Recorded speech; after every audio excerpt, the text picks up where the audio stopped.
તોપ ચલાવો. આવો આપણે પ્રાર્થના કરીએ.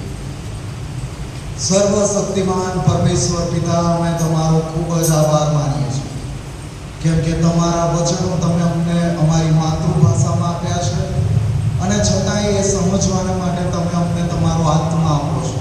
અત્યારે અમને બધાને તમારા આત્માથી ભરી દો, અને તમારા વચનો અમને સમજાવો, અમને શીખવો, અને અમે પવિત્ર પ્રભુ ઈસુ ખ્રિસ્ત અને એમણે એ બેઠેલો ક્રોસ વધસ્તંભ એનું મહત્વ અમે જાણી શકીએ એવી કૃપા અમારા બધા ઉપર થવા દો.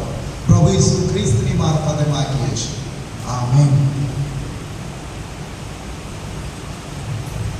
આપણે જુદી જુદી મંડળીના લોકો પ્રોટેસ્ટન્ટ તરીકે ઓળખાઈએ છીએ. એ મુક્તિ ફોજ હોય કે મેથોડિસ્ટ હોય, સીએનઆઈ હોય, અલાયન્સ હોય, ઘણી બધી પ્રોટેસ્ટન્ટ મંડળીઓ છે. પણ એ અસ્તિત્વમાં આવી એનું સૌથી મોટું કારણ માર્ટિન લ્યુથરે જ્યારે એ પોતે ફાધર હતા અને એમણે બાઇબલનો ઊંડાણથી અભ્યાસ કર્યો, અને એમને માલુમ પડ્યું કે આ મંડળી, અને પહેલાં તો એક જ મંડળી હતી, યુનિવર્સલ ચર્ચ, કેથલિક ચર્ચ, અને ત્યાં બાઇબલમાંથી 95 એવી વાતો શોધી નાખી કે જે બાઇબલના વચનો પ્રમાણે નહોતી, અને મંડળીમાં બધું ચાલતું હતું. અને એમણે પછી વિરોધ કર્યો. પણ એ જ્યારે નવા સેવામાં આવ્યા હતા, અને એ પ્રભુ ઈસુ ખ્રિસ્ત પરના વિશ્વાસમાં આવ્યા હતા, અને હજી તો આપણી સાથે અહીંયા કેડેટ્સ છે જેઓ ટ્રેનિંગમાં છે, એમ એ ટ્રેનિંગ લેવાને માટે તૈયારી કરી રહ્યા હતા કે કોલેજમાં જઈને એ બાઇબલ અભ્યાસ કરે. ત્યારે એ સંત ઓગસ્ટીન હિપ્પો એના એ લખાણો જે હતા, અને ઓગસ્ટીને પાઉલના જે પત્રો હતા એના આધારે એમણે કેટલાક પુસ્તકો લખ્યા. અને એમાંય ગઈકાલે આપણે જે દ્રષ્ટાંત જોયું, જે લગ્ન જમણનું દ્રષ્ટાંત, અને છેલ્લે એ દ્રષ્ટાંત પૂરું થતામાં જે હતું કે તેડેલા ઘણા છે પણ પસંદ કરેલા થોડા છે. એટલે ઓગસ્ટીને જે આ પુસ્તક બધા લખ્યા હતા એમાં એણે આ જ સૌથી વધારે ભાર મૂક્યો હતો કે તેડેલા ઘણા છે પણ પસંદ કરેલા થોડા છે. અને એટલે પછી આ માર્ટિન લ્યુથરના મનમાં બહુ મોટો પ્રશ્ન થવા લાગ્યો કે જો આ પસંદ કરાયેલા અથવા કૃપા પામેલા લોકો જો એ તારણ પામશે, એ પહેલેથી નક્કી જ હોય, પૂર્વ નિર્ધારિત હોય, તો પછી કદાચ મારું નામ એ લિસ્ટમાં નહીં હોય તો હું ગમે તેટલું બાઇબલ વાંચીશ કે પ્રાર્થના કરીશ, મને તારણ પ્રાપ્ત નહીં થાય, મને ઉદ્ધાર પ્રાપ્ત નહીં થાય.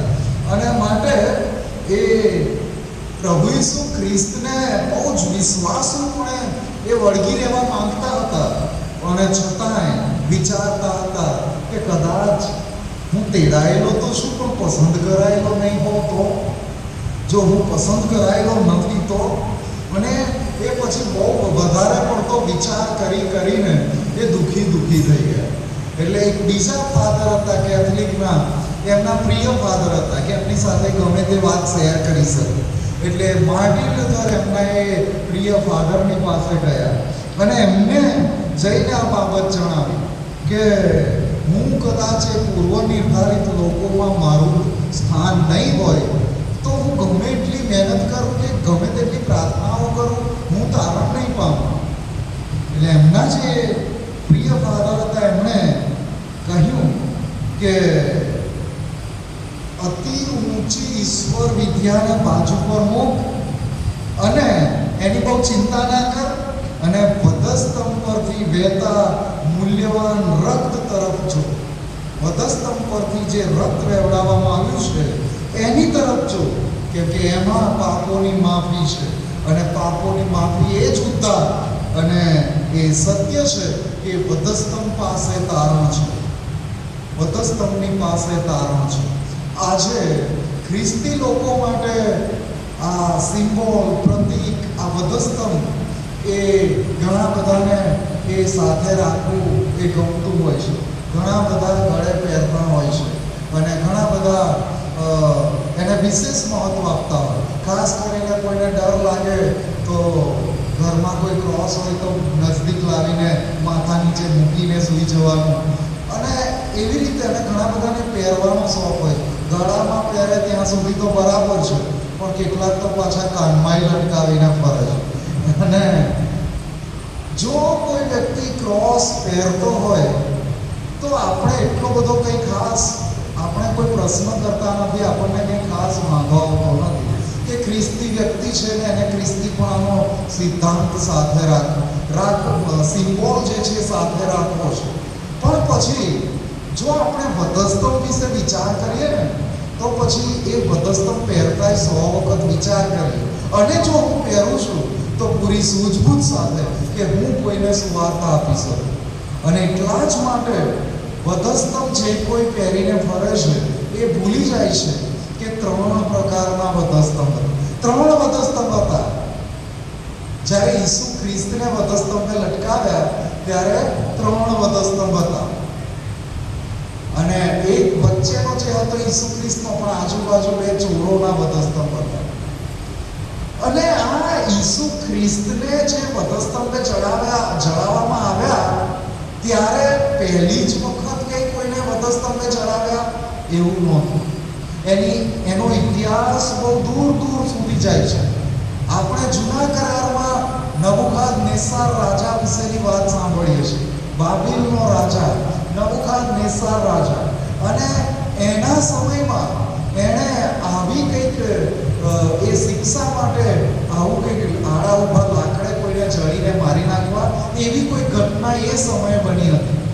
અને પછી ઈસવીસન પૂર્વે 800 વર્ષ પહેલાથી આ સજા એ કાયમ હતી. એટલે ઈસુ ખ્રિસ્તના પહેલાય ઘણા બધાને વધસ્તંભે ચડાવવામાં આવ્યા, ઘણા બધાને, અસંખ્ય લોકોને વધસ્તંભે ચડાવ્યા. એટલે કોનો વધસ્તંભ તમે ગળામાં પહેરો? આપણે કયા વધસ્તંભને માનીએ છીએ એ વધારે મહત્વનું થઈ પડે. પછી આ વધસ્તંભની જે શિક્ષા એ રોમન સમ્રાટોએ એને વધુ ને વધુ ક્રૂર બનાવી દીધી, વધારે ને વધારે એમાં પીડા ઉમેરી દીધી, અને એટલે જ એવી ક્રૂર રીતે કરી નાખી કે કોઈકને એવો ગુનો કર્યો કે એને મૃત્યુદંડ આપવાનો છે, અને જો એને વધસ્તંભની શિક્ષા કરવાની છે તો એ માણસ જઈને સ્યુસાઇડ કરી. એના કરતાં તો મારે મરી જવું સારું, મને કોઈ વધસ્તંભે ચડાવે એના કરતાં. કેમ કે એટલી આકરી કે ગુનો કરવાથી લોકો ડરે. રોમન સમ્રાટ બધા જે પ્રજાને બહુ જાણે કે એમને કચડી નાખવાના હોય, એમને ડરના માહોલમાં રાખવાના હોય એવી પરિસ્થિતિ ઊભી કરવા માંગતા હતા. એટલે રોમનોના સમયમાં આ વધસ્તંભ પર જેમને ચડાવવાના હોય એમને એ યરુશલેમની બહાર એ પોતે વધસ્તંભ ઉચકીને જવાનું, અને ત્યાં 2 રીત હતી એમને વધસ્તંભ પર લટકાવવાની. કેટલાકને ખીલા મારીને લટકાવવામાં આવે, કેટલાકને દોરડું બાંધીને લટકાવવામાં આવે. પણ એ જે વધસ્તંભે લટકાવવામાં આવે કે ખીલા મારવામાં આવે કે પછી દોરડું બાંધવામાં આવે, વાત આટલેથી પૂરી થતી નથી. ત્યાં પછી એમને લટકેલા ત્યાં રાખવામાં આવે. જોકે ઈસુ ખ્રિસ્તના વખતમાં તો પાસ્કા પર્વ શરૂ થતું હતું, એટલે ઉતાવળમાં ત્યાંથી એ એમની લાશ અથવા એમની ડેડ બોડી ઉતારી લીધી. પણ સામાન્ય કિસ્સામાં એવું જલ્દીથી કોઈને ડેડ બોડી ઉતારવા પણ ન દે. કેમ કે એ લોકો જો ના મરી ગયા, કેટલાક કિસ્સામાં એ તડપીને મરે, રીબાઈને મરે, અને જે જીવતા હોય 2 દિવસ કોઈ 3 દિવસ સુધી જીવતા રહી જાય, પણ જાણે કે જીવતા જીવ નર્કમાં હોય, અસહ્ય પીડા સાથે. અને ખાલી ઘા પડ્યા છે એની જ પીડા નહીં, પણ જ્યારે વધસ્તંભ પર લટકતા હોય ને ત્યારે વલ્ચર્સ, ગીધ ત્યાં આવે, બધા કાંગડા ત્યાં આવે, અને એ માંસાહારી પક્ષીઓ આવે અને એ જીવતા વ્યક્તિને પોચી ખાય. કેટલું ભયાનક એ દ્રશ્ય! જીવતા જીવ એમને પક્ષીઓ પોચી ખાય, અને બહુ ભયાનક રીબાઈને મરવાનું, એવી ભયાનક શિક્ષા એ આ વધસ્તંભની શિક્ષા હતી. અને એટલે જ આ વધસ્તંભ એટલે ધિક્કાર પાત્ર વસ્તુ. વધસ્તંભ એટલે જે જોવે એને તિરસ્કાર ઉત્પન્ન થાય, ભૂલથી એની પર નજર ના પડે એવું એ જમાનાના લોકોને લાગે. આ ઈસુ ખ્રિસ્તના સમયમાં પણ, અને ત્યારબાદ પણ લાંબા સમય સમય સુધી કે કોઈ મધસ્તમ એ ચિહ્ન જોવા તૈયાર નહીં.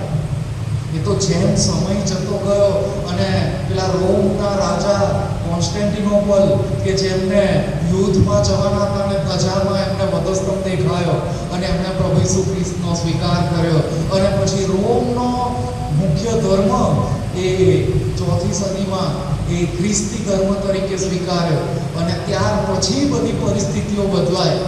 બાકી ત્યાં સુધી તો મધસ્તમ એ કોઈ ગળે પહેરવાની વાત તો શું, પણ કોઈ વિચારવા અથવા વાત કરવા તૈયાર ના થાય, કોઈને એની વાત કરવાની ન ગમે.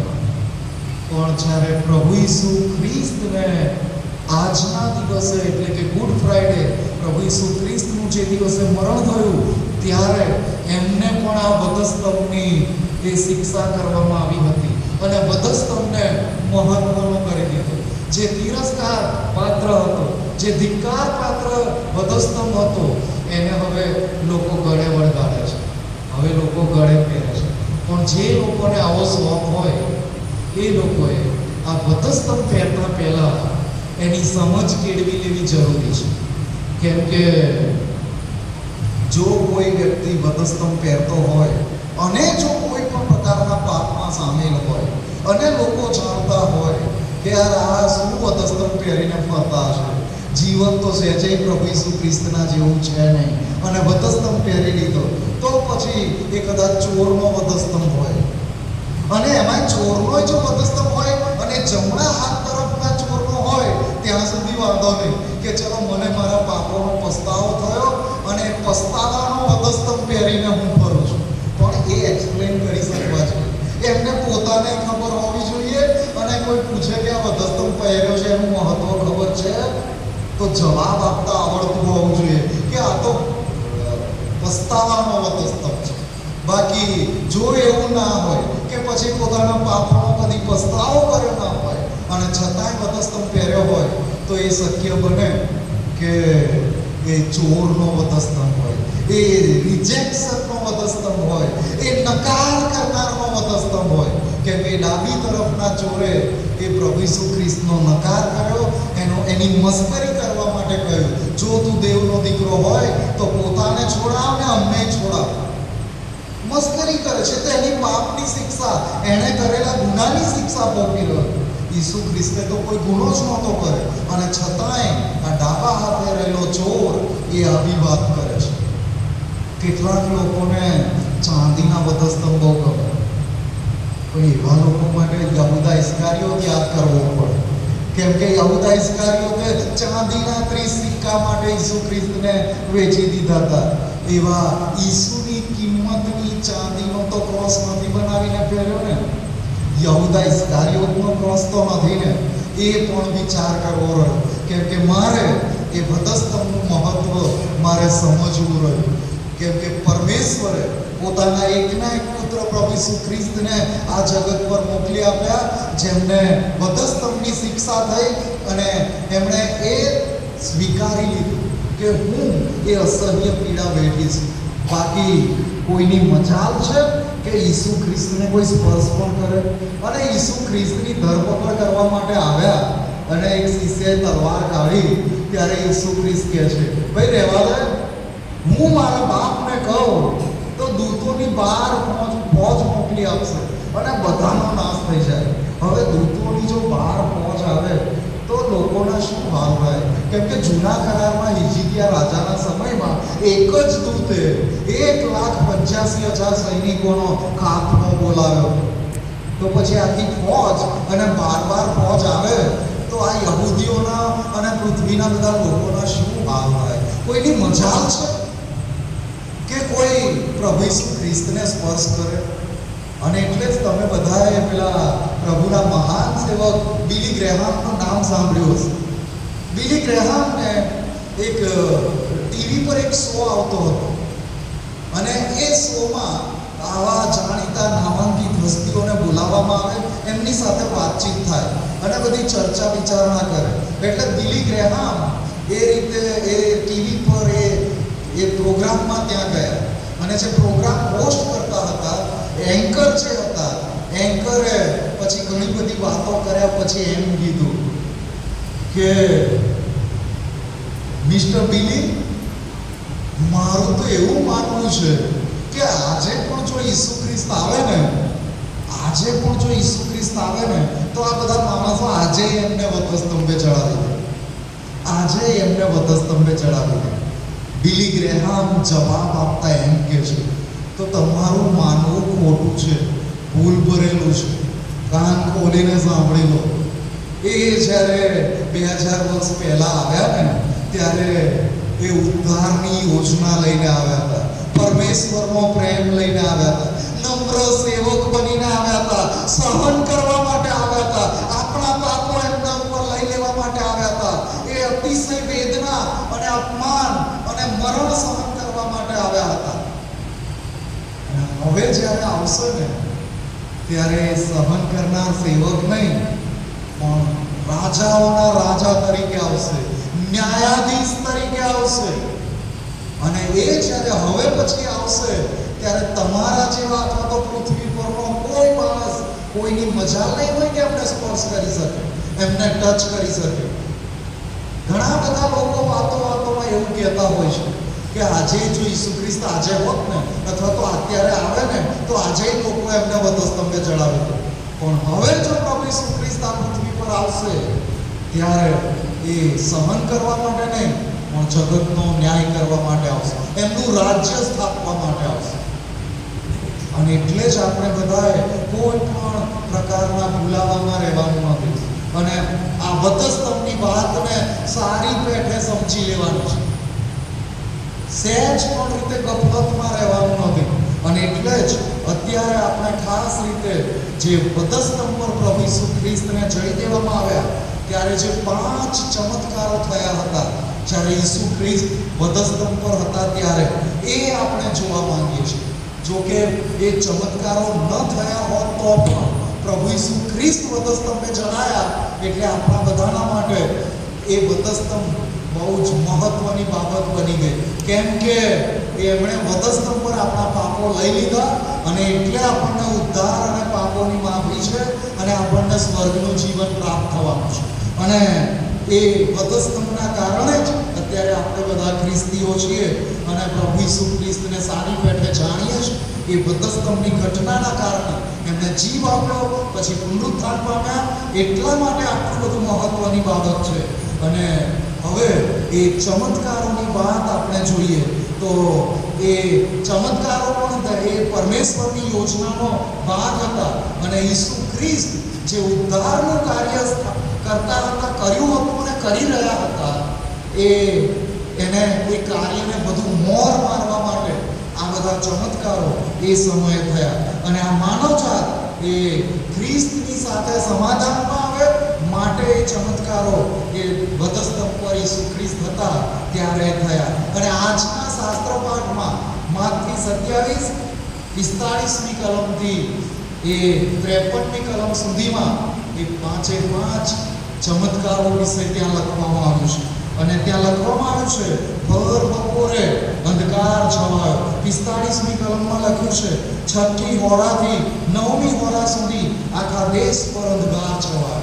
આ 6ઠી હોરા એટલે ત્યાં એ 12 વાગ્યાનો સમય, અને 12 વાગ્યાથી 3 વાગ્યા સુધી, એટલે કે ભર બપોરે સૂર્ય અંધકારમય થઈ ગયો અને અંધકાર છવાઈ ગયો. અને એ ત્યાં લખ્યું છે એ પ્રમાણે કે લગભગ બપોર થયા હતા, અને ત્યારથી ત્રીજા પહોર લગી સૂરજનું તેજ ઘેરાઈ ગયું. સૂરજ તો ત્યાં હતો જ, સૂરજ ઓલરેડી ત્યાં હતો, પણ અંધકારે એ સૂર્યને ઢાંકી દીધો. અને એવું ઇતિહાસમાં એવું કહેવામાં આવે છે કે એક્ઝેક્ટ એ દિવસે એ સૂર્યગ્રહણ થયું હતું. અને જે સૂર્યગ્રહણ થયું હતું એ 3 કલાક માટે સૂર્યને પૂરેપૂરો ઢાંકી દીધેલો હતો. અને માટે એ આ પ્રભુ ઈસુ ખ્રિસ્તના વધસ્તંભ પર ચડાવવાની ઘટનાને એ સૂર્યગ્રહણના કારણે એ સત્ય સાબિત થાય છે. અને એ પણ સાબિતી તરીકે એક પ્રૂફ તરીકે સૂર્યગ્રહણને જોવામાં આવે છે. પણ એ સામાન્ય કોઈ દર વખતે થાય છે એવું ફક્ત સૂર્યગ્રહણ, સામાન્ય સૂર્યગ્રહણ નહોતું. એ તો વધસ્તંભનો ચમત્કાર હતો. એ વધસ્તંભનો ચમત્કાર હતો. અને ફક્ત એ કાલવારીની ટેકરી પર જે લોકો હાજર હતા એમણે જે અંધકાર જોયો એવું નહીં, દૂર દૂર સુધી બધે એ આખા વિસ્તારમાં મિડલ ઈસ્ટમાં આજે જ્યાં બરાબર યુદ્ધ ચાલી રહ્યું છે એ ઇઝરાયલ અને આજુબાજુના બધા દેશો, યુરોપિયન કન્ટ્રીને બધાને ત્યાં આ રીતે આ સૂર્યગ્રહણની અસરો એ જોવા મળી હતી. અને એ પરમેશ્વર તરફથી એક સંકેત હતો, એક ચિહ્ન હતું કે એ પરમેશ્વરના પુત્ર એ પ્રભુ ઈસુ ખ્રિસ્ત છે. અને માટે આ એ ચમત્કાર થયો કે અંધકાર છવાયો, ઘોર અંધકાર છવાયો. કેમ કે એ સમય હતો કે જ્યારે મારા અને તમારા આખી દુનિયાના લોકોના પાપ એ પ્રભુ ઈસુ ખ્રિસ્તની ઉપર મૂકવામાં આવ્યા. અને અંધકાર શેનો હતો? એ પાપરૂપી અંધકાર હતો. જે પ્રભુ ઈસુ ખ્રિસ્ત જેણે કદી કોઈ પાપ કર્યું નહોતું, જેણે કદી કોઈ પાપ જાણ્યું નહોતું, એ આપણા માટે પાપરૂપ થયા. અને આપણા પાપોની શિક્ષા પ્રભુ ઈસુ ખ્રિસ્તે વધસ્તંભ પર સહન કરી. અને માટે ત્યાં એક ઘોર અંધકાર છવાઈ ગયો. અને 3 કલાક જે આ પ્રભુ ઈસુ ખ્રિસ્તને એ વધસ્તંભે ચડાવવાના માટે લઈ ગયા, ત્યારે આ 3 કલાક જે અંધકારના હતા એના પહેલાનો સમય એ તો ભારે ચહલ પહલનો સમય હતો. લોકોની ભારે ચહલ પહલ હતી, મોટો કોલાહલ હતો. અને જ્યારે અંધકાર છવાયો ત્યારે શાંતિ છવાઈ ગઈ અને બધી પ્રવૃત્તિઓ બંધ થઈ ગઈ અને ચહલ પહલ બધી અટકી ગઈ. અવાજો અને ઠઠ્ઠા મસ્કરીઓ હવે નથી. કેમ કે આ અંધકાર છવાયો એના પહેલાના 3 કલાકમાં મુખ્ય યાજકો એ વધસ્તંભ પર જે લખાણ લખવામાં આવ્યું હતું, આ યહૂદીઓનો રાજા છે, એનો વિરોધ કરી રહ્યા હતા કે આ લખાણને બદલો, અમારે આ લખાણ જોઈએ નહીં. કેમ કે આ યહૂદીઓ એ ઈસુ ખ્રિસ્તને કોઈ પણ રીતે સહેજે માન મળે એવું ઈચ્છતા નહોતા. અને માટે એ લખાણનો વિરોધ કરી રહ્યા હતા. ચહલ પહલ હતી, ગમે તે કરો પણ આ લખાણ બદલી નાખો. આ યહૂદીઓ જેને આજે ખ્રિસ્તીઓ બહુ સપોર્ટ કરે છે, પણ જાણીને નવાઈ લાગશે કે પ્રભુ ઈસુ ખ્રિસ્તનો તિરસ્કાર કરનાર, પ્રભુ ઈસુ ખ્રિસ્તને ધિક્કારનાર, પ્રભુ ઈસુ ખ્રિસ્ત પર આટલી બધી આ દુઃખ અને પીડા લાવનાર એ યહૂદી લોકો હતા. અને આપણે જેમ જોઈ ગયા એમ કે પ્રભુ ઈસુ ખ્રિસ્તે ભવિષ્યવાણી બાકી હતી એ પ્રમાણે એમનો મોટો નાશ થયો ઈસવીસન 70માં.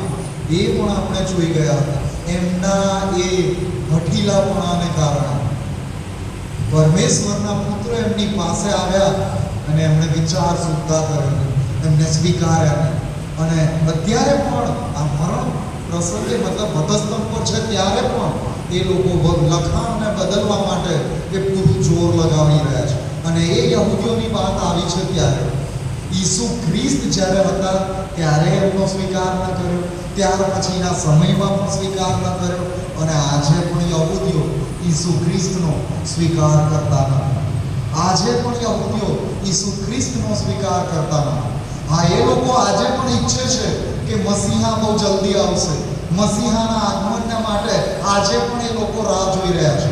પણ એ મસીહા જગતનો ન્યાય કરવા માટે આવે પહેલા, મસીહાએ આવીને ઉદ્ધારની યોજના સાકાર કરી, એને એ લોકો સ્વીકાર કરવા તૈયાર નથી. અને આ ઇઝરાયેલી લોકોની વાત આપણા બાઇબલમાં જોવા મળે છે. એટલે આપણા બધાના હૃદયમાં ઇઝરાયેલી પ્રજા માટે એક સોફ્ટ કોર્નર હોય. આપણને એમ થાય કે ઇઝરાયલ તો હારવું જ ના છે, ઇઝરાયલ તો જીતશે જ જીતશે, અને ઇઝરાયલ તો આશીર્વાદિત પ્રજા, અને ઇઝરાયલ તો પરમેશ્વરના જ્યેષ્ઠ પુત્ર. આ રીતે આપણે ખ્રિસ્તીઓ તરીકે માનીએ છીએ. આ બધી વાતો ખોટી નથી, આ બધી વાતો ખોટી નથી. પરંતુ પ્રભુ જે આવનાર મસીહાની તેઓ રાહ જોઈ રહ્યા છે. જ્યારે ઈસુ ખ્રિસ્ત આ જગતમાં આવ્યા ત્યારે કેટલાક યહૂદીઓએ એવો ટ્રાય કર્યો કે ઈસુને રાજા જાહેર કરી દઈએ અને એ દાઉદના સિંહાસન પર બેસી જાય અને ત્યાંથી એ રાજ કરે. પણ ઈસુ ખ્રિસ્ત ત્યાંથી ચૂપચાપ નીકળી ગયા. કેમ કે પૃથ્વી પરનું રાજ સ્થાપવા માટે નહોતા આવ્યા, એ તો પરમેશ્વરનું રાજ સ્થાપવા માટે આવ્યા, પરમેશ્વરનું રાજ્ય સ્થાપવા માટે આવ્યા. અને આજે પણ એ લોકો મસીહાની રાહ જુએ છે, એટલા માટે કે એ મસીહા પછી યરૂશાલેમમાંથી દાઉદના રાજ્યાસન પરથી એ રાજ કરે, યહૂદી પ્રજા પર રાજ કરે. અને જે લોકો યહૂદી પ્રજા સાથે સારા સંબંધમાં જોડાયેલા રહે એ બધા સુખી રહે, ને તો બીજા બધાનું નિકંદન કાઢી નાખવાનું. અને એના જ ભાગરૂપે હાલમાં પણ બધા યુદ્ધો ને બધું ચાલી રહ્યું. જો કે છેવટે તો પરમેશ્વરની બધી ભવિષ્યવાણીઓ પૂરી થઈ રહી છે. ઈસુ ખ્રિસ્તના શબ્દો પૂરા થઈ રહ્યા છે, અને એ ઈસુ ખ્રિસ્તે જ આ યહૂદીઓનો ભારે સંહાર થશે એવી પ્રબોધવાણી કરી હતી, અગાઉથી જણાવી દીધું હતું, અને પૂરી પણ થઈ ઈસવીસન 70માં. અને પ્રજા તરીકે જેમને નાબૂદ કરી દેવા એ હદની વાત હતી, એ બધી ભવિષ્યવાણીઓ પૂરી થઈ અને ફરીથી પુનઃસ્થાપિત કર્યા. અને આજે પણ એ યહૂદી લોકો એમનું સામ્રાજ્ય વિસ્તારવાના માટે થઈને યુદ્ધોમાં સામેલ છે. એવું નથી કે સામે દુશ્મન દેશના છે એ બધા સારા લોકો છે. અત્યારે દુનિયામાં કોઈ સારા રહ્યા નથી, કોઈ સારું નથી. પહેલાય હતા નહીં અને અત્યારે નથી. કેમ કે બાઇબલમાં લખ્યું છે, સઘળાએ પાપ કર્યું છે અને સઘળા દેવના મહિમા વિશે અધૂરા રહે છે. આપણે પ્રભુ ઈસુ ખ્રિસ્તને ઓળખીએ છીએ, છતાંય આપણામાં કેટલી બધી એવી બાબતો હોય છે જે આપણા પડોશીઓને ના ગમતી હોય. એવા ઘણા બધા લોકો હશે જેમને આપણે ગમતા ના હોય. આપણે પ્રભુના છીએ, પ્રભુના બાળકો છીએ.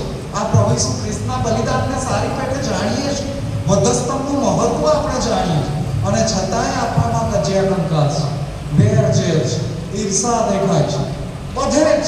કેમ કે અંતનો સમય છે અને પ્રભુનો પ્રેમ એ જાણે કે હવે રહ્યો જ નથી. લોકોનો પ્રેમ ઠંડો થઈ ગયો છે, અને એટલે જ બધા સરખા થયા છે, એ ચાહે વિદેશીઓ હોય કે ચાહે ઇઝરાયેલી પ્રજા. અને આપણે અગાઉ પણ જોઈ ગયા કે એમના પર યુદ્ધ ને બધું આવી પડ્યું, એમની મૂર્તિ પૂજાના પાપના કારણે, એમના વ્યભિચારના પાપના કારણે. અને હમણાં રિસેન્ટલી આ યુદ્ધ ચાલી રહ્યું છે, ઇઝરાયલ, ઈરાન, યુએસએ આ યુદ્ધ ચાલી રહ્યું છે. ત્યારે આ ઇઝરાયલના પ્રાઇમ મિનિસ્ટર બેન્જામિન નેતાન્યાહુ એ એવું સ્ટેટમેન્ટ આપે છે કે જે ઈરાનમાં પહેલા એક ચંગેઝ ખાન તરીકે એક રાજા થઈ ગયા, જે ડિક્ટેટર હતા, તાનાશાહ હતા, લોકો પર જોર જુલમ ગુજારનારા એ ચંગેઝ ખાન, અને ઈસુ ખ્રિસ્તની સરખામણી ચંગેઝ ખાન સાથે કરે છે. બોલો, આ નેતાન્યાહુ, ઇઝરાયલના પ્રાઇમ મિનિસ્ટર, એ એક તાનાશાહ, એક માથા ફરેલ વ્યક્તિની સાથે પ્રભુ ઈસુ ખ્રિસ્તની સરખામણી કરે છે. એ પ્રભુ ઈસુ ખ્રિસ્ત કે જેમણે વધસ્તંભ પર આપણે સારો જીવ આપી દીધો, અને સાવ આવી સરખામણી. પછી આપણને એમ થાય કે દુનિયામાં જે બધા ખ્રિસ્તી દેશો છે, ખ્રિસ્તી દેશો એટલે આપણને ગર્વ થાય. અમેરિકા એક ખ્રિસ્તી દેશ છે, અને આજના જ ન્યૂઝપેપરમાં આવ્યું છે, ડોનાલ્ડ ટ્રમ્પ એમના જે રિલિજિયસ સલાહકાર છે, એટલે ધાર્મિક સલાહકાર, એટલે એક પ્રીસ્ટ, ખ્રિસ્તી ધર્મગુરુ, એમના સલાહકાર તરીકે એમની અપોઇન્ટમેન્ટ થયેલી હોય, અને એ એમ કહે છે કે ઈસુ ખ્રિસ્ત અને ડોનાલ્ડ ટ્રમ્પ બંને સરખા. ઈસુ ખ્રિસ્તે બીજા લોકોના માટે દુઃખ સહન કર્યું, અને આજે ડોનાલ્ડ ટ્રમ્પ બીજાના માટે દુઃખ સહન કરી રહ્યો છે. બોલો, આ દુનિયામાં શું થઈ રહ્યું છે?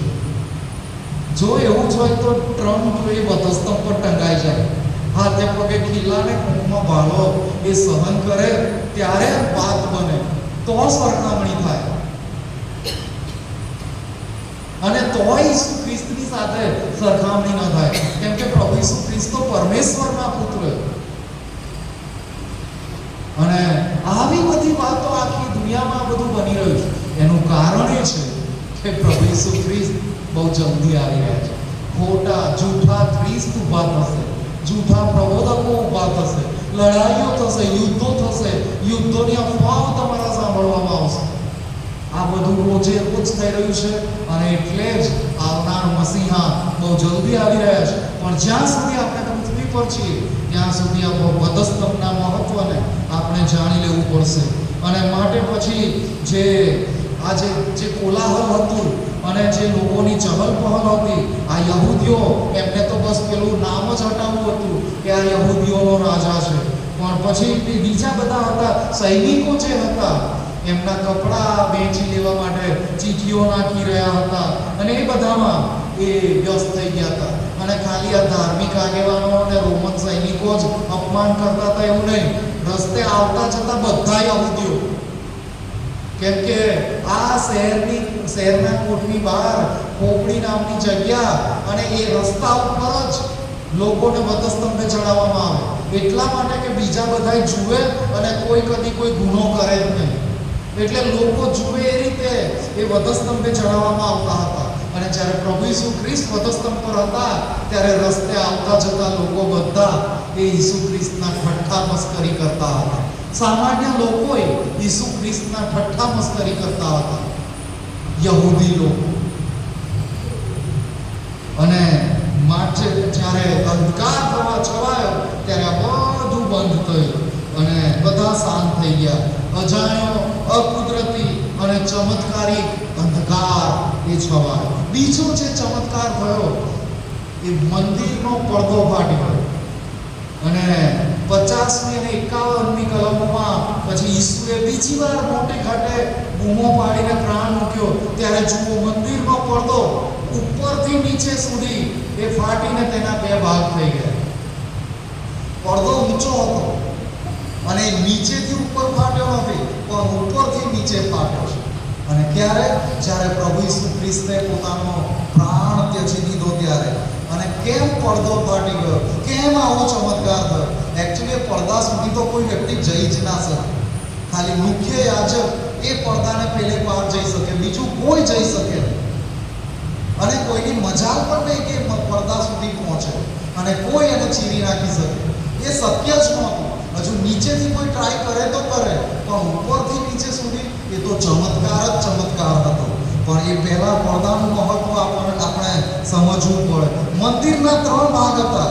બહારની પરસાળ, જે બહારનું આંગણું જ્યાં લોકો બધા પ્રવેશ કરી શકે. બીજું પવિત્ર સ્થાન કે જ્યાં ફક્ત યાજકો પ્રવેશ કરી શકે. અને પરમ પવિત્ર સ્થાન કે જ્યાં ફક્ત મુખ્ય યાજક એક જ વ્યક્તિ ત્યાં પ્રવેશ કરી શકે. અને આ પરમ પવિત્ર સ્થાન અને પવિત્ર સ્થાનની વચ્ચે જે પડદો હતો એ પ્રભુ ઈસુ ખ્રિસ્ત જ્યારે વધસ્તંભ પર પોતાનો પ્રાણ આપે છે ત્યારે ફાટી ગયો.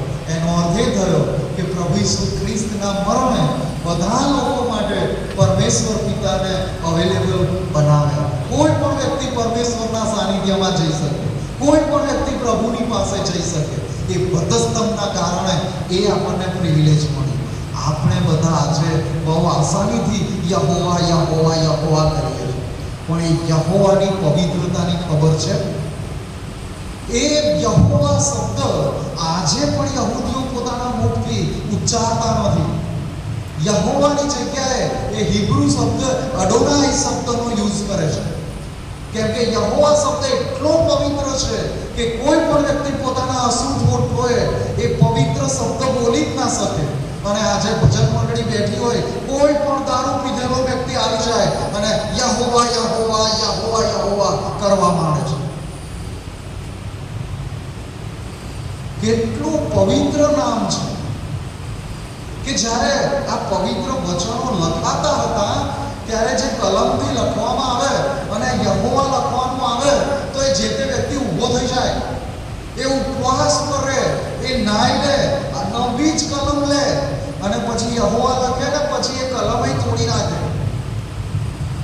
અને એ રીતે પ્રભુના વચનો લખવામાં આવ્યા છે. અને આજે આપણે બહુ આસાનીથી યહોવા અને એ શબ્દ પરમેશ્વરનું નામ આમ જ આપણે એકદમ હળવાશથી લઈ નાખીએ છીએ અને બહુ મોટી ભૂલ કરીએ છીએ. કેમ કે એમને જે માન, એમનું સન્માન એ ઘટે છે, આપણું જ રહ્યું. પણ આપણે પ્રભુ ઈસુ ખ્રિસ્તમાં એ પડદો ચિરાઈ ગયો અને આપણે પરમેશ્વરની પાસે એમના સાનિધ્યમાં જઈ શકીએ છીએ. આપણને એ તક મળી, એ પ્રિવિલેજ આપણને પ્રાપ્ત થઈ, જેનો આપણે અત્યારે ખોટો ઉપયોગ કરી રહ્યા છીએ. એનો બહુ ખોટો ઉપયોગ કરી રહ્યા છીએ. અને એ પડદાનું ફાટી જવું દર્શાવવામાં આવે છે કે પ્રભુ ઈસુ ખ્રિસ્ત વધસ્તંભ પર જડાયા. એ કેટલું મહત્વનું કૃત્ય હતું કે હવે કોઈ પણ વ્યક્તિ એ પરમેશ્વરના બાળકો બની જાય. પણ જેટલાય તેનો અંગીકાર કરે, એટલે કે જેટલા તેના નામ પર વિશ્વાસ કરે છે, તેટલાને તેણે દેવના છોકરા થવાનો અધિકાર આપ્યો. ફક્ત પડદો ફાટી જાય અને માણસો બધા પરમેશ્વરના એ પવિત્ર સ્થાનમાં પ્રવેશ કરી શકે એટલું જ નહીં, પણ એ આકાશમાં બિરાજમાન એ સર્વશક્તિમાન પરમેશ્વર એમની સાથેના ખાસ સંબંધમાં, માણસો એમની સાથેના સંબંધમાં આવે. અને એ કઈ જેવો તેવો સંબંધ નહીં, પિતા અને પુત્ર, પિતા અને પુત્રીના સંબંધમાં એ જોડાઈ જાય. પરમેશ્વરના સંતાન આપણે બનીએ છીએ. એ આ વધસ્તંભના કારણે એ શક્ય બન્યું છે. અને જે હવે આપણે પરમેશ્વરથી જુદા કરાયેલા નથી. આપણે પ્રભુ ઈસુ ખ્રિસ્ત પર વિશ્વાસ કરીએ અને એમનો જ, પ્રભુ ઈસુ ખ્રિસ્તનો જ મુખ્ય યાજક તરીકે જો આપણે સ્વીકાર કરીએ તો એ મુખ્ય યાજક પ્રભુ ઈસુ ખ્રિસ્તમાં આપણે પ્રભુની સાથે જોડાઈ શકીએ છીએ, એમની હાજરીમાં પ્રવેશ કરી શકીએ છીએ. અને ત્રીજો જે ચમત્કાર થયો એ ધરતીકંપ થયો. અને એ 51મી કલમમાં લખેલું છે. શા માટે આ ધરતીકંપને વધસ્તંભનો ચમત્કાર કહેવાય? ઇતિહાસમાં જેટલા પણ ધરતીકંપો થયા એ બધા સામાન્ય ધરતીકંપો છે. અને અવારનવાર આપણે આ ધરતીકંપ વિશે સાંભળીએ છીએ. અને આ ધરતીકંપ કેવી રીતે આવે છે એનું સાયન્સ પણ બધાને ખબર છે કે પૃથ્વીના પેટાળમાં બધી પ્લેટો જેવી રચના હોય છે જે ખસતી રહે સમયે સમયે. જ્યારે બેલેન્સ બધું બગડતું રહે ત્યારે પ્લેટો સરકતી રહે. અને એ બધી સિસ્મોલોજી પર એની હિલચાલ બધી રોજે રોજ નોંધાતી રહે. સાયન્ટિસ્ટોને એ ખબર કે કયા વિસ્તારમાં વધુ ધરતીકંપો થાય છે અને ક્યાં ઓછા થાય છે. આખી દુનિયાની બધી માહિતી ખબર, કેમ કે એ બધામાં માણસ એટલો આગળ વધી ગયો છે. આપણા ગુજરાતીઓ માટે 2001નો ધરતીકંપ કોઈ ભૂલી શકે નહીં, કોઈ ભૂલી શકે નહીં. અને આપણે બધા જાણીએ છીએ કે કેટલા બધા મકાનો ધરાશાયી થઈ ગયા અને હજારો લોકો નાશ પામ્યા. પણ આ બાઇબલ જણાવે છે કે આ ધરતીકંપ એવો શક્તિશાળી હતો કે ખડકો ફાટી ગયા, પહાડો ફાટી ગયા, ઘરો તૂટી જાય તો એમાં કઈ નવાઈની વાત નથી. અને આજના સમયમાં તો તૂટી જ જાય, બ્રિજય તૂટી જાય છે, વગર ધરતીકંપે તૂટી જાય છે. ભ્રષ્ટાચારના કારણે લોકોને પૈસા બનાવવા હોય છે અને માટે જો ભેટ ઉતારી હોય અથવા પૈસા બનાવી લીધા હોય તો ઘરો અને બિલ્ડિંગો એ ધરાશાયી થઈ જાય. પણ આ જે ઈસુ ખ્રિસ્ત વધસ્તંભ પર હતા ત્યારે બહુ શક્તિશાળી એવો ધરતીકંપ થયો કે ખડકો ફાટી ગયા. અને ખડકોમાં તિરાડો પડી ગઈ કે હલી ગયા એમ નહીં, પણ ફાટી ગયા અને તૂટી ગયા. કબરો ઉગડી ગઈ. આ કબરો ઉગડી ગઈ અને ખડકો ફાટી ગયા, બધું સાથે આવે છે. કેમ કે યહૂદીઓમાં ઈસુ ખ્રિસ્તના સમયમાં લોકોના ઘરોય એ પહાડોની ગુફાઓમાં હતા અને લોકોની કબરોય એ ખડકોમાં જ બનાવવામાં આવતી હતી. અને એટલે ખડકો ફાટી ગયા એનો અર્થ કે કબરો પણ બધી ઉગડી ગઈ, અને એ એવો ભયાનક એ ધરતીકંપ હતો. પણ એ કુદરતી ધરતીકંપ જો હોત ને તો યરુશલેમના બધા ઘરો તૂટી પડ્યા હતા અને ઘોર અંધકારના કારણે બધા લોકો ઘરમાં ભરાઈ ગયા હતા. અને એવા સમયે આવા ધરતીકંપમાં જો બધા ઘરો તૂટી પડ્યા હોત તો એમના ઘરો તો મોટા મોટા પથ્થરના બનાવેલા, બધા પથ્થર નીચે કચડાઈને મરી ગયા હોત. પણ આ ચમત્કારિક ધરતીકંપ હતો. કોઈ ઇમારત પડી નથી, કોઈ ઘર પડ્યું નથી, ખડકો ફાટી ગયા છે, પહાડો ફાટી ગયા છે અને ઘર માણસોએ હાથે બનાવેલા એ ઘરોને કશું થયું નથી. બોલો, આ ચમત્કાર નથી? એ ચમત્કાર એવો હતો કે કોઈ ઘર તૂટી પડ્યું નથી. કેમ કે પરમેશ્વર જ્યાં ઈચ્છતા હતા કે એ ઇઝરાયલમાં વસનારા લોકો આ બધા ચમત્કારોના સાક્ષી બને. ઈસુ ખ્રિસ્ત વધસ્તંભ પર છે અને કેવી પરિસ્થિતિ ઊભી થઈ છે એ લોકો જોઈ શકે એટલે એમને જીવતા રહેવા દેવા માંગતા. અને આ ચમત્કારિક ધરતીકંપ એ ત્યાં થયો અને આ માણસો જોઈ શકે કે પડદો ઉપરથી નીચે ચીરાઈ ગયો છે. આ જોવે કોણ જો બધા મરી ગયા હોત તો? અને આજે આપણી પાસે આ લખાણ ક્યાંથી હોત? અને માટે માણસોને એ કોઈનું ક્યાંય એમને જાનહાનિ થઈ નથી. એ આ મોટો ચમત્કાર. અને કે આ જે આપણે જોઈએ છે કે ઘણું બધું એવું બન્યું કે આ જે ચોથો ચમત્કાર આપણે જેને લઈ શકીએ કે કબરો ઉઘડી ગઈ એ ચોથો ચમત્કાર. અને આ ધરતીકંપથી જે કબરો ઉઘડી ગઈ છે પણ એ સંતોની લાશો હતી, એ જ કબરો ઉઘડી ગઈ છે. જે સંતો હતા એમની કબરો ઉઘડી ગઈ છે. અને લાશો ત્યાં પાછી જેમની તેમ જ છે. કબરો તો ઉઘડી ગઈ, કદાચ એ લોકોનો હાડપિંજર પણ ત્યાં હશે અથવા હાડપિંજર નહીં રહ્યું, ધૂળ થઈ ગઈ હશે. પણ એ જે હોય અને કદાચ હાડપિંજરો તો રહ્યા હશે. એનું કારણ છે કેમ કે એ સમયમાં મરી મસાલા ભરતા હતા અને બધી એવી રીતે તૈયારી કરતા હતા કે લોકો લાંબા સમય સુધી એમનું શરીર ઓવાઈ ન જાય અને ખવાઈ ન જાય. એટલે મરી મસાલા ભરે અને જાત જાતનું બધું કરીને એવી તૈયારી સાથે ડેડ બોડીને મૂકતા હતા કે જાણે મસીહા આવે અને એ જ શરીર લઈને પાછા બધા ઊભા થઈ જાય, એ સડેલું શરીર લઈને. પણ એ લાશો ત્યાં એમની એમ પડી રહી છે. આપણે નોંધવું રહ્યું કે ધરતીકંપથી કબરો ઉઘડી ગઈ છે અને એ સંતોની લાશો જ્યાં ને ત્યાં એમની એમ રહી છે. અને પછી આ લોકોએ ક્યારે બધું જોયું?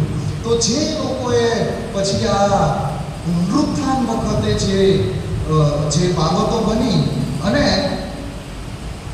પુનરુત્થાન વખતે આ સંતોના શરીર ઉઠ્યા છે. 53મી કલમમાં લખ્યું છે કે આ પ્રભુ ઈસુ ખ્રિસ્તને જ્યારે વધસ્તંભે જડ્યા, એમણે પ્રાણ છોડી દીધો, ધરતીકંપ થયો, એમના ડેડ બોડી, સંતોના ડેડ બોડી પણ બહાર આવી ગયા. અને પછી કે છે ને તેના પાછા ઉઠ્યા પછી તેઓ કબરમાંથી નીકળીને પવિત્ર નગરમાં ગયા ને ઘણાઓને દેખાયા. અને ઘણા બધા લોકો આ ચમત્કાર વિશે વાંચતા જાણે છે, સમજે છે, પણ કોઈ કદી વિચાર કરતા નથી કે કયા સંતો હતા, આવું કેવી રીતે શક્ય બન્યું. અને સાથે સાથે પાછું અહીંયા એક બહુ મોટી ગૂંચવણ ઊભી થાય એવું છે. શું?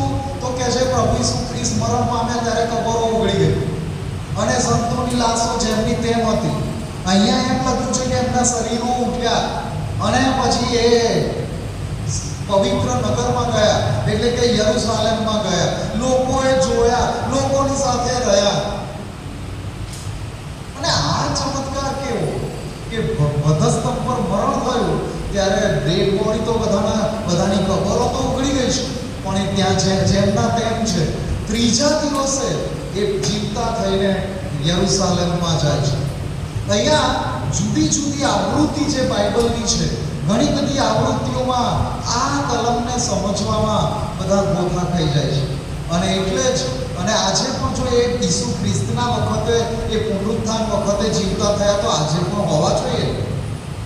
પણ એવું કહેવાય છે કે જે રીતે લાઝરસ મરણ પામ્યાના 4 દિવસ પછી એને સજીવન કરવામાં આવ્યો હતો, એવી રીતે આ ચમત્કાર થયો હતો કે સંતો પુનરુત્થાન તો પામ્યા, પણ એ પૃથ્વી પરના શરીર સાથે જ રૂપાંતર પામેલા શરીર સાથે ને અને એટલા માટે એ લોકો પછી સ્વર્ગમાં ગયા એમ નહીં, પણ એ યરુશાલેમની ગલીઓમાં રહ્યા હશે, ત્યાં ફર્યા હશે અને એમનું કુદરતી રીતે ફરીથી મરણ થયું અને ફરીથી તેઓ દટાયા હશે. આ એક વાસ્તવિકતા છે. પણ આ એક મોટો ચમત્કાર હતો કે જ્યારે પ્રભુ ઈસુ ખ્રિસ્તે વધસ્તંભ પર પ્રાણ છોડ્યો ત્યારે બધાની કબરો જે ઉઘડી ગઈ હતી એમાંથી લોકો એ જીવતા થઈને યરુશાલેમમાં ગયા, લોકોને મળ્યા. એમણે એ પોતે જીવતા થઈને આવ્યા છે, એમના સમયની વાતો કરી હશે અને બધે આશ્ચર્યનો પાર રહ્યો નહીં, લોકોના આશ્ચર્યનો પાર રહ્યો નહીં. અને આવા બધા ચમત્કારો જોઈને જ પછી જે એનું સબ માંગવાને માટે એ તૈયાર થઈ ગયા લોકો કે જે સાન્હેદ્રીન સભાના સભ્યો હતા, એ યુસુફ અરીમથાઈ કે જે એ પોતે સાન્હેદ્રીન સભા એટલે યહૂદીઓનો ન્યાય કરનાર જે 70 વડીલો, એમાં એમનું સ્થાન આવે, એ પોતે ડેડ બોડી માંગવા માટે પહોંચી ગયો પિલાતની પાસે. સાથે સાથે નિકોદેમસ જે યોહાનની લખેલી સુવાર્તા 3 અધ્યાયમાં એ ઈસુ ખ્રિસ્તની સાથે વાત કરવા માટે આવ્યો, અનંત જીવન પામવા સારું હું શું કરું. અને પછી ઈસુ ખ્રિસ્તનો છૂપો શિષ્ય થઈ ગયો. છૂપો શિષ્ય પછી ઈસુ ખ્રિસ્તને એ અનુસરતો હતો, એની વાતો સાંભળતો હતો, પણ જાહેર બને પણ જ્યારે આ બધા ચમત્કારો જોયા, વધસ્તંભના ચમત્કારો જોયા, એટલે નિકોદેમસ પણ બધું મરી મસાલા અને સુગંધિત દ્રવ્યો, અત્તર ને બધું લઈને ત્યાં પહોંચી ગયા કે પ્રભુ ઈસુ ખ્રિસ્તને કબરમાં મૂકવામાં આવે એ પહેલા એમને તેમના શરીરને એ સજાવવામાં આવે, એને તૈયાર કરવામાં આવે કબરમાં મૂકવાને માટે. અને આ ચમત્કારોથી લોકો એ ગભરાઈ ગયા અને પછી રોમન સૈનિકોને ચોકી પહેરવા માટે શાસ્ત્રીઓ ફરોશીઓએ એમને ત્યાં ગોઠવ્યા કે હવે આ ડેડ બોડી લઈ જાય છે અને આટલું બધું થયું છે, નક્કી જો આ શિષ્યો ડેડ બોડી ચોરી જશે તો પાછું થોડું વધારે ચાલશે. અને આ બધું ચાલ્યું, પણ છેવટે તો ઉદ્ધારની યોજના એ સાકાર થઈ છે. હવે આ મરણ પામવું, સજીવન થવું, પુનરુત્થાન અને પ્રભુ ઈસુ ખ્રિસ્તના પુનરુત્થાન વખતે પણ આ બધા સંતો પુનરુત્થાન પામ્યા. હવે અંતના સમયે બે પ્રકારના પુનરુત્થાનો છે. બે પ્રકારના પુનરુત્થાન છે. સભા શિક્ષક 12 અને 7માં આપણને બહુ ખાસ રીતે જણાવી દેવામાં આવ્યું છે. અને અગાઉ જેવી ધૂળ હતી તેવી જ પાછી ધૂળ થઈ જશે, અને દેવે જે આત્મા આપ્યો તે તેની પાસે પાછો જશે. અને અહીંયા જે મહત્વની વાત છે, આપણે બધાએ સમજી લેવાની જે વાત છે કે જ્યારે વ્યક્તિનું મરણ થાય, કબરમાં દફનાવે, થોડા સમય પછી એ શરીર આખું ધૂળ થઈ જાય. પણ જ્યારે પ્રથમ પુનરુત્થાન હશે, જ્યારે પ્રભુ ઈસુ ખ્રિસ્તનું આવું થશે, મસીહા આવશે, પ્રભુ ઈસુ ખ્રિસ્તનું બીજું આગમન, એ વખતે કબરો ઉઘડી જશે. અને બધી કબરો નહીં ઉઘડે. જે લોકોએ પ્રભુ ઈસુ ખ્રિસ્ત પર વિશ્વાસ કર્યો છે એમની કબરો ઉઘડી જશે. જેમની કબર પર એવું લખ્યું હશે કે પુનરુત્થાનની પ્રભાતે ફરી મળીશું, એ બધાની કબરો ઉઘડી જશે એવું નહીં. જેમણે પ્રભુ ઈસુ ખ્રિસ્ત પર વિશ્વાસ કર્યો છે એમની જ કબરો ઉઘડશે. વાસ્તવિકતા તો એવી છે, જો તમે ના જાણતા હોય તો જાણી લો. બાઇબલમાં કોઈ જગ્યાએ એવું લખ્યું નથી કે પુનરુત્થાનની પ્રભાતે ફરી મળીશું. જો કોઈને મળી જાય તો મને રેફરન્સ આપજો. બાઇબલમાં એક્ઝેક્ટલી આ ક્યાં લખ્યું છે? એ કબ્રસ્તાનમાં લખેલું હોય, બીજે ક્યાંય નહીં. કેમ કે વાસ્તવિકતા એવી છે કે પ્રકટીકરણ 20 અને 6માં એવું લખ્યું છે કે જેનું પ્રથમ પુનરુત્થાનમાં જેનો ભાગ છે તેઓને ધન્ય છે. પ્રથમ પુનરુત્થાનમાં જેઓનો ભાગ છે તેઓને ધન્ય છે, કેમ કે તેઓ સદાકાળનું જીવન પામશે. તેઓ જ એ અનંતકાળી સ્વર્ગનું જીવન પામશે અને બીજા બધા નહીં. કેમ કે અહીંયા એ 6ઠી કલમમાં લખ્યું છે, પહેલા પુનરુત્થાનમાં જેને ભાગ છે તે ધન્ય તથા પવિત્ર છે. એવાઓ પર બીજા મરણનો અધિકાર નથી, પણ તેઓ ઈશ્વરના તથા ખ્રિસ્તના યાજક થશે અને તેમની સાથે 1000 વર્ષ રાજ કરશે. અને પછી 1000 વર્ષ પૂરા થશે ને એટલે સ્વર્ગમાં સદાકાળ. હવે જે લોકોનું આ પ્રથમ પુનરુત્થાનમાં જેમની કબરો ઉઘડી નહીં, એ લોકોની કબરો પછી 1000 વર્ષ સુધી નહીં ઉઘડે, એમનું એમ જ બધું રહેશે.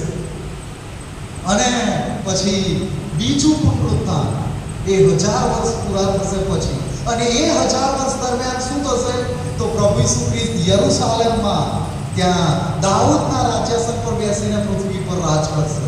પણ નક્કી જાણજો, એ આજે જે પૃથ્વી છે નહીં હોય.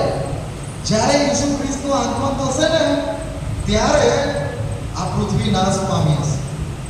આકાશ, પૃથ્વી બધું જતા રહ્યા છે. નવું આકાશ, નવી પૃથ્વી, નવું નગર યરુશાલેમ. પ્રકટીકરણ 21માં જે દર્શાવ્યું છે તે નવા નગર યરુશાલેમમાં બધા પ્રભુ ઈસુ ખ્રિસ્ત પર વિશ્વાસ કરનારા લોકો એ પ્રભુ ઈસુ ખ્રિસ્તની સાથે રાજ કરશે. અને ત્યાં યહૂદીઓ જ નહીં હોય. યહૂદીઓ આજે એવા ભૂલાવામાં પડ્યા કે માણસો અત્યારે જેવા છે એવા ને એવા એ રહેશે ને આખી દુનિયા પર રાજ કરશે. ના, એ પરમેશ્વરનું રાજ્ય હશે. ત્યાં નવા લોકો હશે જેમણે પ્રભુ ઈસુ ખ્રિસ્ત પર વિશ્વાસ કર્યો, જેમણે પ્રભુ ઈસુ ખ્રિસ્તને જીવન સોંપ્યું, જેમણે પ્રભુ ઈસુ ખ્રિસ્તમાં નવા જીવનની શરૂઆત કરી, જેમણે બધા પાપો મૂકી દીધા, જેમણે પાપનો માર્ગ મૂકી દીધો, જેમણે ફરીથી દ્રઢ નિર્ધાર કર્યો કે હવે પછી હું ખ્રિસ્તના માર્ગમાં ચાલીશ, હવે હું પાપ નહીં કરું. અને છતાંય જો પાપ થઈ જશે તો પ્રભુ પાસે હું માફી માંગી લઈશ. એનો મને દુઃખ થશે, એનો પસ્તાવો થશે. અને જો કોઈના કંઈ ખોટું કર્યાનો પસ્તાવો થતો જ નથી, તો નક્કી જાણજો એ વાતની સાબિતી છે કે એવા લોકો નરકમાં જઈ રહ્યા છે. જેમને ખોટું કર્યાને લીધે કંઈ પસ્તાવો ના થતો હોય તો એ વાતની સાબિતી છે કે એ લોકો નક્કી નરકમાં જ જઈ રહ્યા છે. અને ઘણા બધાને પાછો પસ્તાવો થાય કે યાર ખોટું થઈ ગયું, પણ માફી ના માંગે, ફરી પાછું ખોટું કરે, ફરી પસ્તાવો થાય. સિમ્પલ સાદો પસ્તાવો નહીં. બાઇબલ જે પસ્તાવાની વાત કરે છે કે જે પાપના માટે મને પસ્તાવો થયો, એટલે પસ્તાવાનો અર્થ એવો છે કે જે માર્ગ પર હું ચાલતો હતો ત્યાંથી પાછા વળી જવું, યુ ટર્ન, પાપથી પાછા ફરવું અને પરમેશ્વરની તરફ ફરવું. એક બિબ્લિકલ રિપેન્ટન્સ છે, એટલે કે બાઇબલ આધારિત પસ્તાવો છે. બાકી જગતના લોકોને બહુ પસ્તાવો થાય. ઘણા બધા તો રડીને એમ કે બહુ દુઃખ થયું, પણ પતી ગયું, બસ દુઃખ થયું, પણ એની માફી માંગવાની વાત એ જરૂરનું છે. પ્રભુનું વચન એમ કહે છે, જો આપણે આપણા પાપ કબૂલ કરીએ તો આપણા પાપ માફ કરવાને અને આપણને સઘળા ન્યાયથી શુદ્ધ કરવાને તે વિશ્વાસુ અને ન્યાયી દેવ છે. ક્યારે માફ કરશે? જ્યારે આપણે કબૂલ કરીશું. ઘણાને દુઃખ થાય પણ માફી માંગવાની નહીં, કબૂલ કરવાની વાત નહીં. અને યાકૂબ તો એટલે સુધી કહે છે, તમારા પાપ એકબીજાની આગળ કબૂલ કરો કે જેથી કરીને તમારી પ્રાર્થનાઓ અટકાવવામાં ના આવે. એટલે ઘણા બધા એમ કહે છે કે મેં ફલાણા વ્યક્તિને દુઃખ પહોંચાડ્યું, એ ખરેખર મારાથી બહુ દુઃખી થઈ ગયો હતો, પણ મેં તો ઈસુ જોડે માફી માંગી લીધી, પ્રભુ ઈસુ ખ્રિસ્તની પાસે માફી માંગી લીધી. તો પ્રભુનું વચન એમ કહે છે એટલું પૂરતું નથી. જે તે વ્યક્તિને એમની પાસે માફી માંગવાની છે, એકબીજાની આગળ પાપ કબૂલ કરવાના છે, એકબીજાની આગળ પણ પાપ કબૂલ કરવાના છે. આ બાઇબલનું શિક્ષણ છે અને એ વધસ્તંભ પર આપણને પ્રાપ્ત થયું છે. આ માફીની વાત વધસ્તંભ પર પ્રાપ્ત થઈ છે. અને વધસ્તંભ પર આપણને શું પ્રાપ્ત થયું છે? તો સૌથી પહેલાં તો ઈસુ ખ્રિસ્તના માટે આ વધસ્તંભ એક જવાબદારીનું સ્થળ બની ગયું કે આખી દુનિયાના લોકોની જવાબદારી લઈ લીધી, દુનિયાના લોકોની શિક્ષા પોતાના ઉપર લઈ લીધી, દુનિયાના લોકોનો સાથ પોતાના ઉપર લઈ લીધો અને દુનિયાના લોકોની શરમ પોતાના ઉપર લઈ લીધી. અને એ શરમજનક મરણ ભોગવવાનું એ સ્થાન બની ગયું. અને એ અસહ્ય પીડા અને મરણનું સ્થાન, એ વધસ્તંભ, એ પ્રભુ ઈસુ ખ્રિસ્તના માટે બની ગયું. એ પ્રભુ ઈસુ ખ્રિસ્તના ઠઠ્ઠા મસ્કરી કરવાનું સ્થળ બની ગયું. પ્રભુ ઈસુ ખ્રિસ્ત સાવ એકલા પડી ગયા. બધાએ એમના શિષ્યોએ છોડીને જતા રહ્યા. ખાલી 4-5 જણા, ત્યાં કેટલીક બહેનો અને યોહાન સિવાય બીજો કોઈ પુરુષ જે એમની સાથે રહેતા હતા. પેલું આપણે જોયું હતું કે શિષ્યો 12 જણ, પછી 30 જણનું સર્કલ અને મોટું સર્કલ 120, જે પાછા સ્વર્ગારોહણ વખતે તો પાછા આવી ગયા હતા. પણ ક્રુસારોહણ વખતે વધસ્તંભ પર તો 120માંથી ફક્ત 4 કે 5 જ જણ, 5 જણ ત્યાં, અને એમાં એક જ પુરુષ અને બીજા બહેનો બધા છોડીને જતા રહ્યા. એકલ સ્થાનનું એ સ્થળ બની ગયું અને નકારનું સ્થળ બની ગયું અને એ શિક્ષાનું સ્થાન બની ગયું. અને આવી રીતે પ્રભુ ઈસુ ખ્રિસ્તે વધસ્તંભ સહન કર્યો, ત્યારે હવે આપણા માટે વધસ્તંભ એ માફીનું સ્થાન છે. વધસ્તંભ પર વહેલા રક્તમાં આપણને આપણા પાપોની માફી મળે છે. વધસ્તંભના કારણે આપણને નવું જીવન પ્રાપ્ત થાય છે. વધસ્તંભ પર પરમેશ્વરે પોતાનો પ્રેમ રેડી દીધો છે, પોતાના પુત્રનું બલિદાન આપીને. અને એ વધસ્તંભ હવે આપણા બધાના સ્વીકારનું સ્થાન બની ગયું છે. આપણા પાપોના કારણે આપણે પરમેશ્વરથી દૂર હતા, પરંતુ એ વધસ્તંભના કારણે હવે પ્રભુ પરમેશ્વર પિતા આપણો સ્વીકાર કરે છે, આપણા પાપોની માફી આપે છે, આપણને નવું જીવન આપે છે. અને માટે આવા પરમેશ્વરની પાસે આ વધસ્તંભથી આપણે વધસ્તંભનું મહત્વ જાણીને સમજી લઈને હવે એ પરમેશ્વરની સાથે રહીએ. અને જ્યારે પાપ થઈ જાય ત્યારે એટલું જ દુઃખ આપણને થવું જોઈએ જેટલું ઈસુ ખ્રિસ્તને વધસ્તંભ પર થયું. અને જ્યારે એ રીતે લઈશું ને, ત્યારે આપણે સાચું ખ્રિસ્તી જીવન જીવી શકીશું. બાકી તો પાપ કર્યા કરવાના, પ્રાર્થના કર્યા કરવાની, ભજન સેવામાં આવવાનું, બધુંય ચાલતું રહેશે અને પાપમય જીવન સાથે ચાલતું રહેશે. એમાં વધસ્તંભનું પરાક્રમ કે સામર્થ્ય જોવા નહીં મળે. પણ જ્યારે હું પ્રભુ ઈસુ ખ્રિસ્તની પીડાને સમજવાનો પ્રયત્ન કરું. મને જૂઠું બોલવાનું આમ આવી જાય છે ને યાદ પણ આવ્યું કે આ જૂઠું બોલી રહ્યો છું, મને તરત જ વધસ્તંભની પીડા યાદ આવી છે. મને કોઈકની કંઈક વસ્તુ ગમી ગઈ છે, લોભ લાગ્યો છે, લાલચ લાગી છે કે દેહની વાસના સળવળી ઉઠી છે, તરત જ વધસ્તંભની પીડા યાદ આવી છે. મને જાણે મારા મનમાં અહંકાર આવી ગયો છે, મને વધસ્તંભની પીડા યાદ આવી છે. મારામાં કંઈક સ્વાર્થ વૃત્તિ ઉત્પન્ન થઈ છે કે મારામાં વ્યભિચાર આવી ગયો છે કે હું કોઈની જૂઠી સાક્ષી પૂરી રહ્યો છું, મને કંઈ લોભ લાગ્યો છે, મને વધસ્તંભની પીડા યાદ આવી છે. પ્રભુ ઈસુ ખ્રિસ્તે મારા માટે સહન કર્યું છે. એ જો મારે સહન કરવું પડે અને જો નહીં માફી માંગી, જો આ વધસ્તંભને યાદ ન રાખ્યો, તો પછી આ બધું આ શરીરમાં રહીને કરેલું બધા ગુંડા કામનો બદલો મેળવવો પડશે. એ હિન્દુ ફિલોસોફી નથી, બાઇબલમાં લખ્યું છે. પાઉલ શિક્ષણ આપતા કહે છે આ શરીરમાં રહીને કરેલા તમામ ભલા કે ગુંડા કામનો બદલો મેળવવા માટે બધાએ ખ્રિસ્તની આગળ ઊભા રહેવું પડશે. ખ્રિસ્તની આગળ એ બધાએ ઊભા રહેવું પડશે. એ પ્રભુના વચનોમાં આપણને બહુ જ અગાઉથી એ જણાવી દેવામાં આવ્યું છે. એટલે કોઈ પણ વ્યક્તિ એ ભૂલાવામાં ન રહે અને કોઈ પણ વ્યક્તિ એમ ન માને કે મને તો ખબર જ નથી, મને તો કોઈએ કશું કીધું જ નહોતું. અને એ એના સાથે હું કહી દઉં, એ રેફરન્સ સાથે બીજો કોરિન્થી એનો 5મો અધ્યાય અને એની 10મી કલમ. બીજો કોરિન્થી 5મો અધ્યાય અને 10મી કલમ. ત્યાં લખ્યું છે કેમ કે દરેકે શરીરમાં રહીને જે જે ભલું કે ખરાબ કર્યું હશે તે પ્રમાણે ફળ પામવાને આપણ સર્વને ખ્રિસ્તના ન્યાયાસન આગળ પ્રગટ થવું પડશે. આ ક્યાં લખ્યું છે? બાઇબલમાં લખ્યું છે, નવા કરારમાં લખ્યું છે. અને આ બાઇબલમાં લખેલી બધી વાતો અક્ષરશઃ સાચી પડશે. કાનો કે માત્ર જતા રહેશે નહીં, આ વચનો પરિપૂર્ણ થવાના. શરીરમાં રહીને કરેલું ભલું કે ખોટું એનો બદલો પ્રાપ્ત કરવાનો ખ્રિસ્તની આગળ ઊભા રહેવાનું છે. અને એ ખ્રિસ્તે આપણે ખ્રિસ્તની આગળ ઊભા રહીએ પહેલા આપણી સામે વધસ્તંભ મૂકી દીધો છે.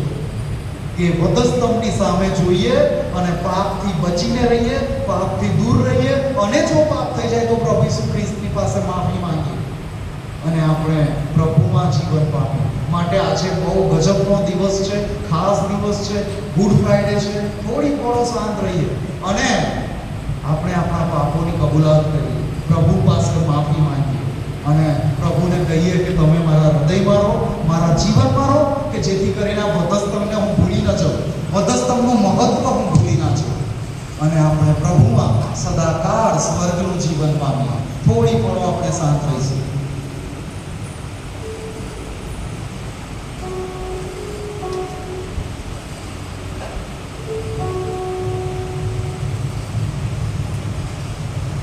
સર્વશક્તિમાન પરમેશ્વર પિતા, તમે અત્યારે અમને વધસ્તંભનું મહત્વ સમજાવ્યું છે કે અમે ભૂલાવામાં ન રહીએ.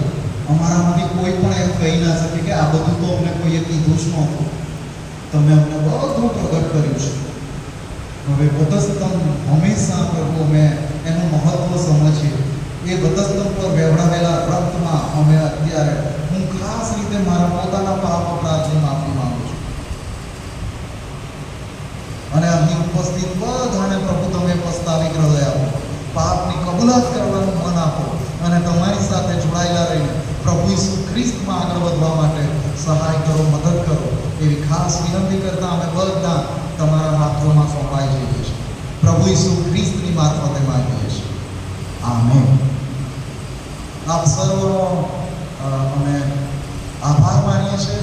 ગયા રવિવારથી તમે અમને બહુ જે પ્રેમથી જમાડી રહ્યા છો, અમારી આગતા સ્વાગતા સાંભળી રહ્યા છો અને આ બધાના માટે તમારો ખૂબ જ આભાર. આજે પણ એસાવભાઈ અને એમના કુટુંબ તરફથી અમારા માટે જમવાની વ્યવસ્થા કરવામાં આવી, એમનો પણ અમે આભાર માનીએ છીએ. પ્રભુ આપ સર્વને આશીર્વાદ આપો.